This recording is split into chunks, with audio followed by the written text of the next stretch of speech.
Okay, let's get into it then. Obviously, I know Ooh. what you do and I know your career trajectory and stuff. So you started as an English teacher and then went into marketing. And since then, you've kind of been in data analytics. So do you want to just talk to me Yeah. about your trajectory and how you got where you are now? Yeah, sure. So, as you mentioned, so I did a year being an English teacher, and that was also during some studies that I did abroad too. So it was just a really good, fun part of it, and I think that really helps with the presentation skills because kids are the biggest acid test of being able to keep a group together and focused on something and presenting in front of youngsters. It attracts a lot of criticism and etc. So it really helps with that. And then I left uni and left all of that in the midst of the aftermath of the credit crunch. Oh, yeah. So I got a role in a household name at the AA, and I became a print fulfillment marketing executive. So I made this into an analyst role by looking at the renewal profiles, understanding the number of people who were renewing, how many membership cards we needed to make, and letters, etc., and then get that out the door in a timely fashion. And then people noticed those skills, and obviously my economics degree and masters, and then went in to become a web analyst. Nice. I guess, Yeah. do you feel like then that you gained a lot of skills in your marketing role that you could then just transfer over? Yeah, I do feel that. Yeah, because I think if you just go straight into being an analyst, I think sometimes it doesn't necessarily give you that commercial awareness or empathy for Mm. the marketeers. I think Mhm. what is an enjoyable part of the roles that I've done is that I've treaded the boards between marketing and with the dev teams and with that really serious data scientists, data engineers. And I feel like I can fly the flag for marketing a bit because of the fact that I understand where they're coming from. Yeah. And I understand, what the imperative is when they have a campaign. Because Yep. if you're purely doing it from a maths perspective, it's like you hit the number or you didn't. But actually, that makes a big difference to the department. And then you're considering and trying to bring the examples to life. So not just we're missing target, but actually here's a suggestion as to what I'm seeing, as to what's happening. And even if it's a terrible suggestion because I'm not a marketeer, it kind of gives the spark of the idea to say, Yeah. actually, I see where you're coming from now, James, because you've given us that works example. Oh, Um, that's nice. Yeah, I feel like I read quite a lot about how, because the data, the life of the data analyst seems really alien to me because obviously it's something I've yeah, not really had in at all. But yeah, I've yeah, read quite a lot that communication between teams and stuff is like a big kind of integral, important part of it. Would you say yeah.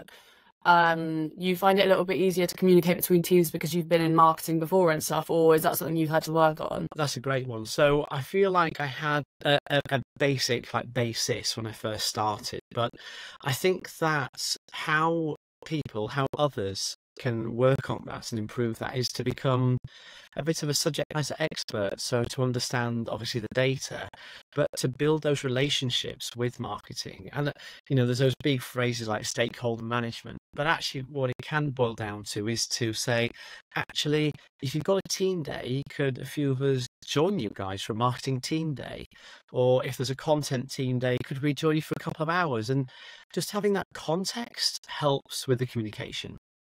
Yeah. So then you're moving from the descriptive analytics, as they call it, so merely describing that the sky is blue, the grass is green, to something a bit more contextual, as we've just Mhm. mentioned as well. Um, Nice.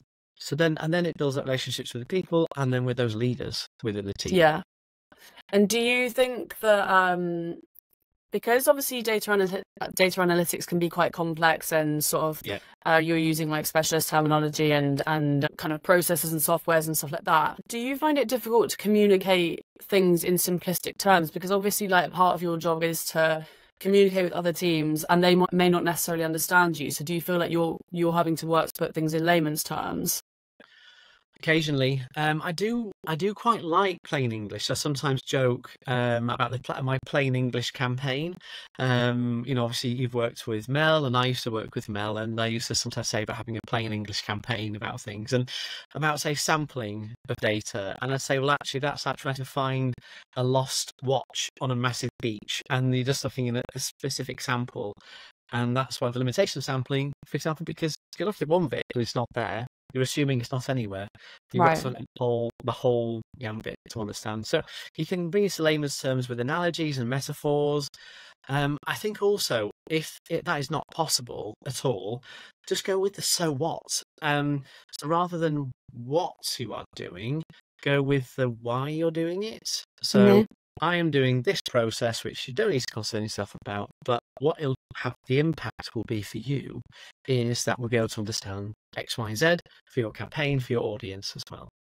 Oh, great. It sounds like you've got a lot of experience in that area. I can imagine you actually being able to put things into quite easy terms. You seem like quite a personal sort of a guide, so that's nice. Yeah, Um, So talk to me a little bit more about your trajectory. Like, how have you gone from your first analyst role to where you are now? Because obviously you're a yeah, senior marketing analytics manager. Is that your title now? that's right, current title. Yeah, that's So right. talk me through how you've got to where you are and whether or not you feel like that's a kind of typical trajectory for someone in your field. I so I think I'd qualify this statement with saying that the analytics, the data analysis space is, um, there's like a huge spectrum of different kinds of analysts, like SEO specialists, and there's analytics in terms of finance, with marketing, etc. So I think it's a very typical trajectory in terms of that. So building the skills, having a solid basis in, say, for example, understanding of maths and statistics, which once you've got that, no one can ever take that away from you. So I'd Hmm. advise any analyst to, to take some time out to do that. You get people, for example, from computer science backgrounds, from economics backgrounds like me, or from pure maths backgrounds, and it's a good to have a mixture of those people. But back to the trajectory bit, I think it's quite a typical trajectory. I think that now there's other trajectories as well, such as data science and getting straight into that. So effectively, I think years and years ago, they'd have called you almost like half like a computer scientist and analyst. But now there's a term, and now, of course, there's data engineering as well. So Yeah. those people who really want to get into the coding detail, that's a great route. But for me, I love the commercial awareness aspect, the relationship management, and the stakeholder management, and so that's my sort of direction of travel in that way as well. Right. It sounds like quite a diverse field then. Is there kind of lots of different directions you can go in with analytics? Yeah, and I think some of them require specialist qualifications. So if you Yeah. went into sort of management accounting or sort of like finance analytics, there's specific qualifications for those. But in terms of marketing analytics, there's various bodies that you can get involved with for certification. But I think that for people starting out in, say, for example, with marketing analytics, I'd say about getting into the Google Analytics Academy. I believe it's Mhm. still called that, in terms of getting understanding of the web analytics in that space. And then that's Mhm. the core, which you can then grow legs out onwards from.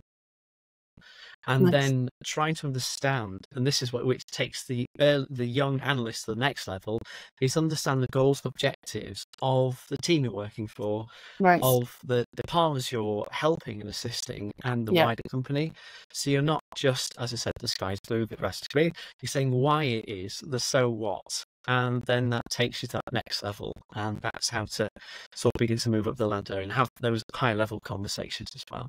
Lovely. And do you feel in your current role, obviously you're quite senior, what does a day-to-day look like to you? Are you quite hands-on still, or are you more of a decision maker? Talk me through like your average day.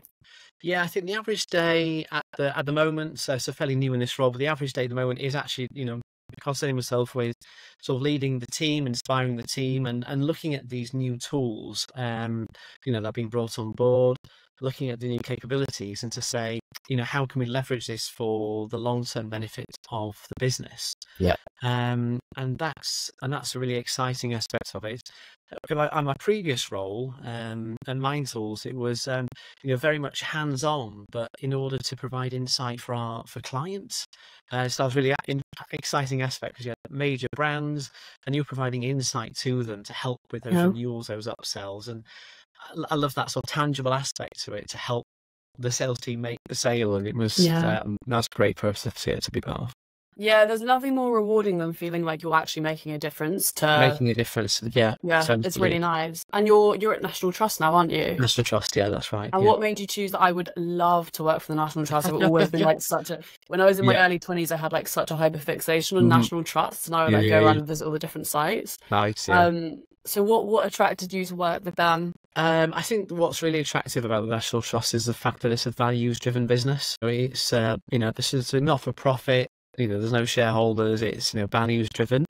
And many of the previous brands that I've worked for have really stood for something too, as well, which has been really great. So when you're working, you feel like you're contributing to something quite special, then it's quite motivating as well. And then you want to encourage your teammates in marketing to do great campaigns, get great results.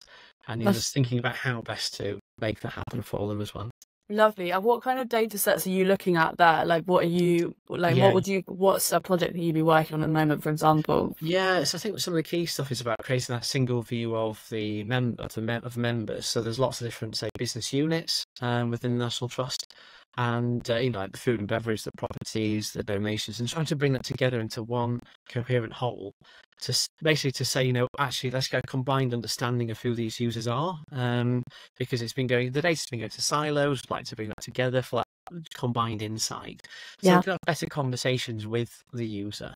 I know that obviously that phrase "single view of the customer" has been around for a while, but it's been a long time in the making for a lot of companies in order to achieve that.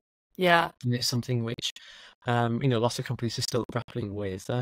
I think that there are many companies which still dream of being able to see a phone number come up in the call center. It matches it to a potential customer and their tenure, their products, and once they go through security, they've got that complete view. Yeah. And I think that's the dream for lots of companies too. And I think that's come from a place really of that people just get blindly marketed to all the time. They're just getting broadcasted. People are just being taught at, not being taught to, or spoken to. And I think that's where the sort of direction of travel is for the wider, whole industry, this country, generally, is where people want to go.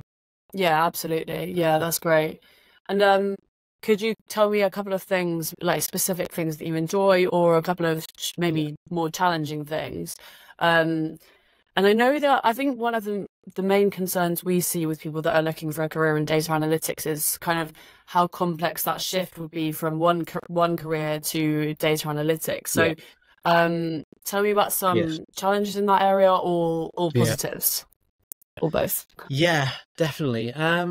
So I think that in terms of where I'm at the moment and the challenges I face and the positives, I think the big positives for me is that I've had quite a few years of experience now, so being able to say to people, I've seen this before, I've seen this happen before, and these are the learnings and these are the things that we've learned the hard way. So that's a real upside to go, actually I know this, and to advise and to coach and to mentor.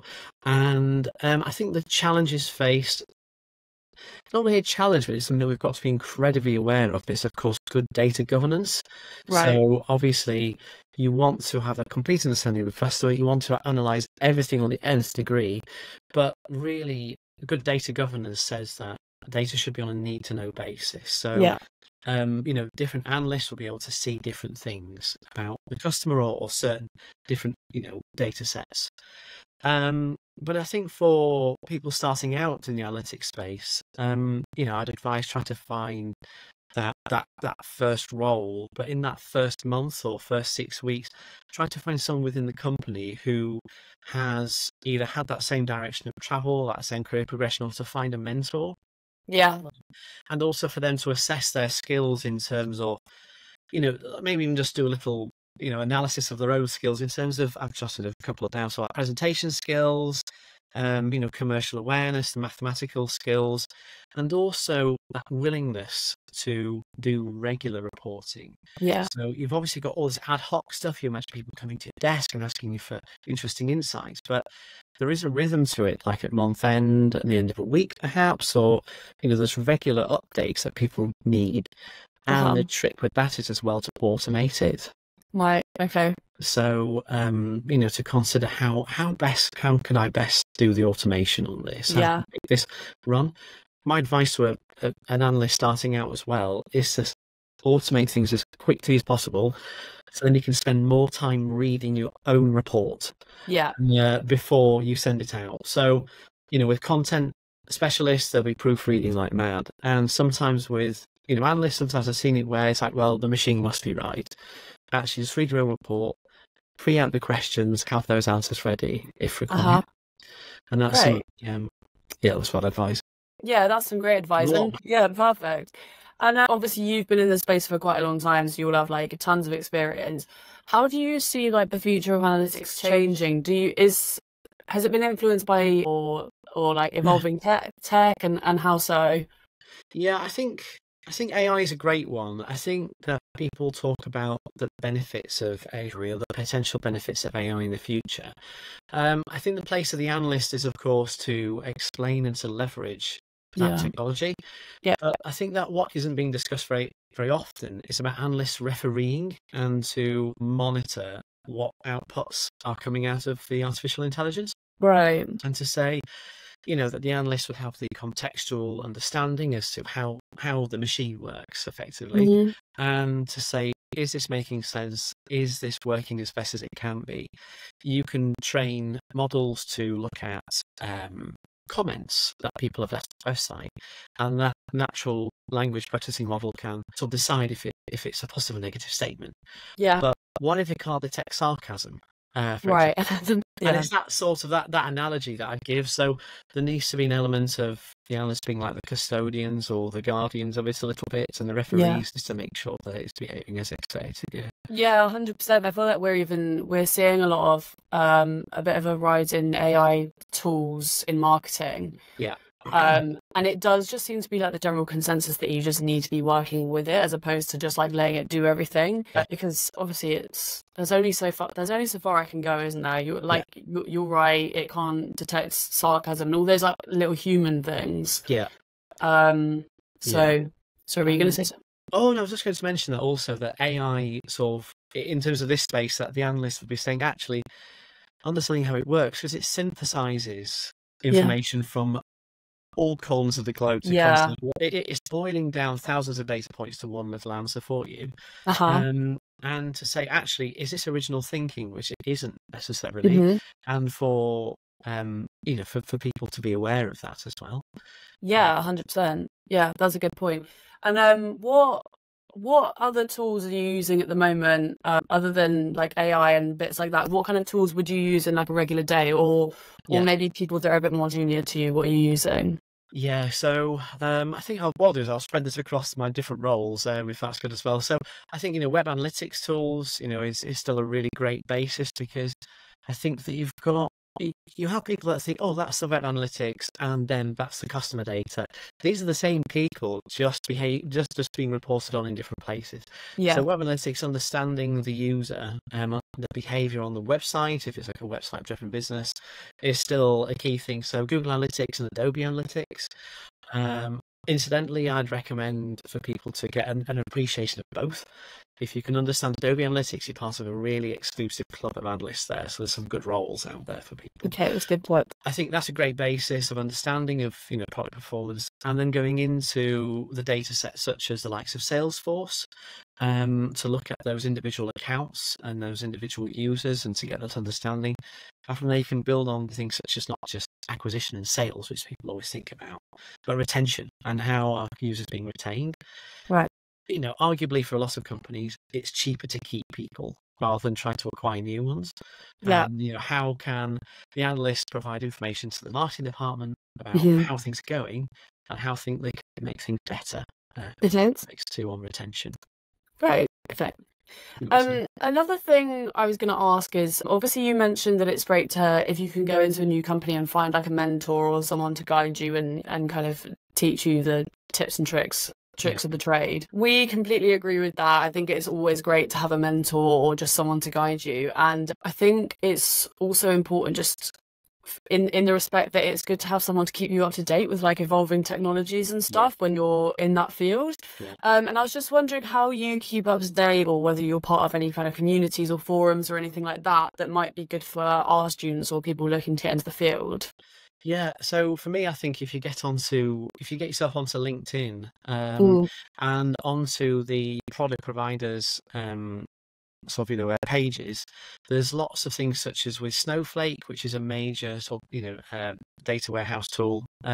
You can get onto their webinars and talks like Snowflake Snowpark, getting Yeah. into Salesforce, and then they'll recommend their Salesforce trailheads onto Mhm. Google Analytics, and they'll recommend get into the discussions about the Analytics Academy.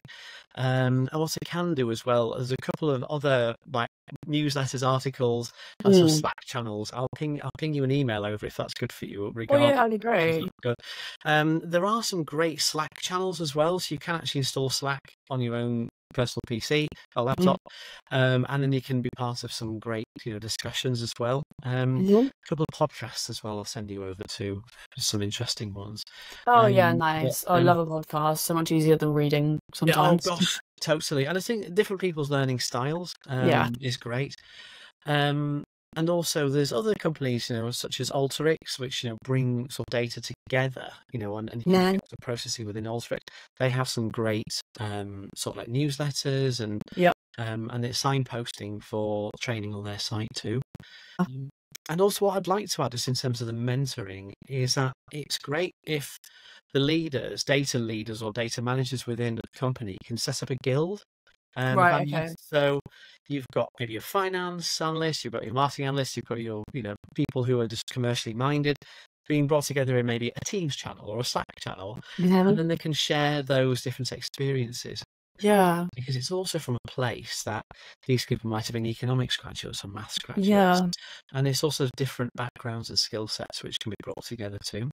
Yeah, absolutely. I feel like there's nothing in life in general. I feel like there's not much that's more important than community because we all Yeah, need help with things, don't we? And yeah, it can be such a struggle going into a new field of work when you're mm, not completely, yeah, especially if you've just certified in analytics and you've not got any yeah, experience, but it can be really daunting. totally, yeah, Yeah. totally, yeah. Yeah, I mean, there's some other, some, aspects that we can go into later in this, that about recent mentoring examples that have been providing to people.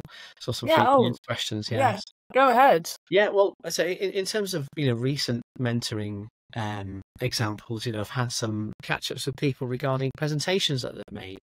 And what I'd recommend to analysts starting out is just to start out with some of the basics. So not just plotting results on a graph, but maybe fix some movements over time, having moving averages, and to start, understanding how you can smooth out and just show that trajectory or direction of travel. So Mm. without all the spikes, which is impossible to read, but also to structure. And also just on that as well, report quality, structuring the data and the results in terms of a hierarchy. Yeah. So page one or slide one, tab one, whatever tool it is, having the high level metrics at the beginning for everyone to read. And if there's a dropout rate on that page, then fine. But they've got Yeah. the highlights, and then it goes down in like a layering structure. So it goes into the detail as it goes down the presentation. Uh-huh. And before slide one as well, there's like an opener actually stating what the goals and objectives were of the campaign. So agreeing what the targets were, what the metric is or the KPI, and notes on that as well. Uh-huh. So, sales with the target of sales, and then defining what they're looking to sell, etc. For Mhm. example. And then just working it and having that hierarchy rather than having it as just bang, a massive dump of charts and graphs, having a bit of a journey. Yeah. Oh, okay. Helps Nice. Yeah. tell a story, and that helps with that preamble to doing data storytelling, as people keep, it's a real buzzword at the minute, really. Yeah, I was going to ask about that actually because I see so much about like storytelling and data analytics, but I don't Yeah, really know what that kind of looks like from a background that's not yeah, data analytics. So do you want to talk to me yeah. through that a little bit? So from my perspective, I think it goes back to that fact of moving away from being really descriptive with the analytics to a place where you've got a certain empathy towards the person that you're presenting, or sympathy or understanding of the person that you're presenting it to. Yeah. You've got an understanding of the imperatives and the goals. So you're moving away from the descriptive to joining the dots between what that person wants to understand, what the goals and Mm. objectives are, and to tell it in a way where you can sort of build on an essential concept, or an essential headline result, and then you build on that detail as you go through. Yeah. So you're bringing people on a journey. Even completely non-technical folk are being brought into the journey. And I think that news websites are great at that, because they have that opening headline, they have their first paragraph in bold, and then people can read on. And then again, it's that sort of layering of the Yeah. of the story that you're telling. And rather than creating a picture or just a fixed thing, there's actually a bit of a progression to it as well. Okay. And you don't have to tell the whole story. That's the best bit. You just tell the essentials, The and then bits that you're you want to ready. tell. True, and also you can tell the headlines, and maybe there's a really sharp-minded finance manager who goes, actually, I really want to know more about that.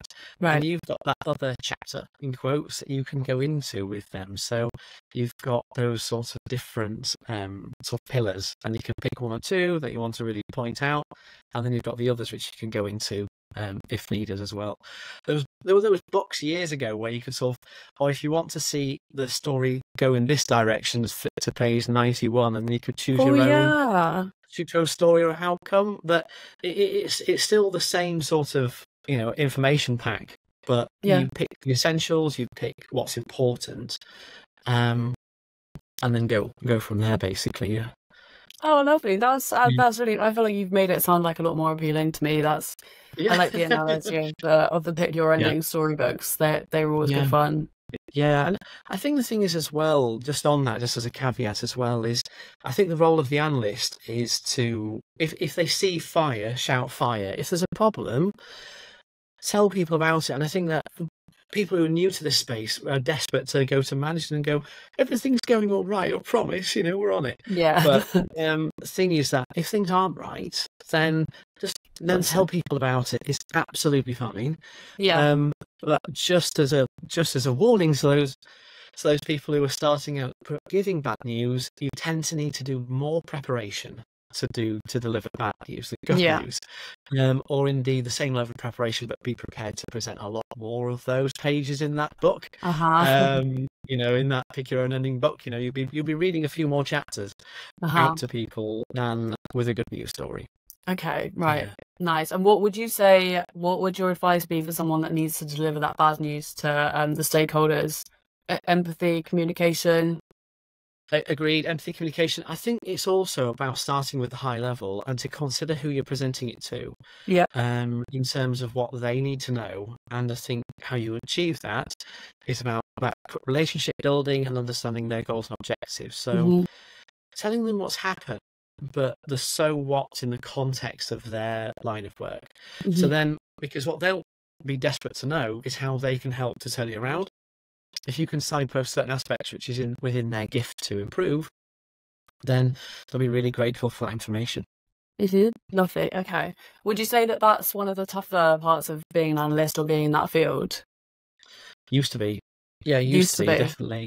Okay. Yeah, used to be. I think that's I think nowadays, I'm able to do that without fear or favour. But I think delivering bad news, seldom gets a thank you or a well done, because it's not really the vibe. But do it anyway, and people will respect you for it, and will be overall in aggregate over like a whole year. Consider what great input you've had, especially if you're able to provide again those practical examples of how to turn it around. Yeah. So jokingly saying, I'm not a marketeer, but what this is kind of telling me is this, and maybe that's an idea for you to go forward with. Nice. That's some really good advice. I like that. Thank you, James. No worries. Is there anything, do you feel like there's anything we've kind of missed out? Like, is there anything else you want to talk to me about being an analyst, or? I think that one of the other aspects as well is with these increasingly user-friendly tools like Google Analytics, is the desire for, say, marketeers and for content specialists to self-serve on those tools. And I think that one of the great quality of an analyst is to use that relationship, building that you do, and that understanding of the business, the knowledge of the tools, to give training, to do training for people to self-serve. Yeah. So to say, actually, here's some ways of getting some answers. And by the way, if you keep checking this over and over and over again, we can make you a nice little dashboard where you can just go in and you can see those numbers. And you don't have to do all this manipulation, but Hmm. you can go back to the tool to do something different if you want, and I can show Hmm. you how to do it. Google Analytics is a definite favourite for that. Okay. And especially since the migration from Universal Analytics, or GA to GA4, the latest Right. tool, and just the changes that's entailed, really. So, yeah.